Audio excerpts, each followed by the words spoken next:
सोफे के दूसरे कोने पर जाकर बैठ गया ताकि उन्हें असहज न लगे। मैंने अपनी बात को प्रोफेशनल टोन में लपेटा। लीजिए, खाइए, आप तो बॉस हैं और मेरा काम बस खाना बनाना है, सो मैंने अपनी ड्यूटी पूरी कर दी है। मैंने एक बाइट ली और चुपचाप खाने लगा, ये जानते हुए कि इस बार उनके खाने के स्वाद में सिर्फ मछली का मसाला नहीं, बल्कि मेरे प्रति बढ़ रही उस अनकही भावना का एहसास भी घुला होगा। उस आलीशान फ्लैट में अब सन्नाटा नहीं था, बस हम दोनों की मौजूदगी का एक नया एहसास था। आखिरकार आप मालकिन हैं और मैं आपका खानसामा, तो जाहिर है मैं आपके बगल में बैठकर तो खा नहीं सकता। इस बात की समझ मुझे अच्छे से है।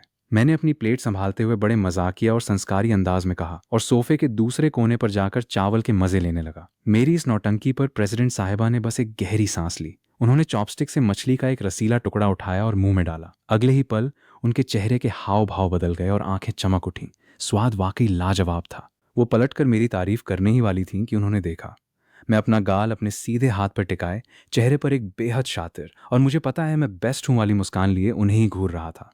मैंने भौहें उचकाते हुए कहा, हाँ मैम, अब आप मेरी तारीफ कर सकती हैं। स्वाद एकदम नेक्स्ट लेवल है ना। मेरे इस ओवर कॉन्फिडेंस और एटीट्यूड को देखकर उन्होंने तुरंत अपनी तारीफों पर ब्रेक लगाया। अपनी नाक थोड़ी सिकोड़ते हुए वो ठंडे लहजे में बोली, ठीक ठाक ही है, बस सड़क किनारे मिलने वाले स्ट्रीट फूड से थोड़ा सा ही बेहतर है।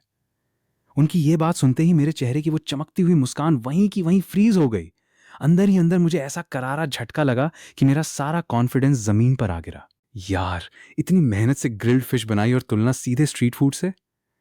मैं एकदम उदास होकर अपनी प्लेट को घूरने लगा, लेकिन जिस एंगल पर मैं बैठा था वहां से मैं ये नहीं देख पाया कि मेरा ऐसा उतरा हुआ और मायूस चेहरा देखकर प्रेसिडेंट साहिबा के उन सख्त होठों पर एक बहुत ही प्यारी और दुर्लभ सी मुस्कान तैर गई थी। वो जानबूझकर मुझे चिढ़ा रही थी। मैं अभी अपनी कुकिंग स्किल्स पर शक कर ही रहा था कि अचानक मेरी नज़र उनके बाउल पर पड़ी। भाई साहब, जो लड़की अभी इसे स्ट्रीट फूड कह रही थी, वो इतनी फुर्ती से अपनी प्लेट साफ कर रही थी कि देखते ही देखते उनकी आधी से ज्यादा मछली गायब हो चुकी थी। उनका हाथ रुकने का नाम ही नहीं ले रहा था। ये देखकर मेरे चेहरे पर एक बार फिर से एक शातिर मुस्कान लौट आई।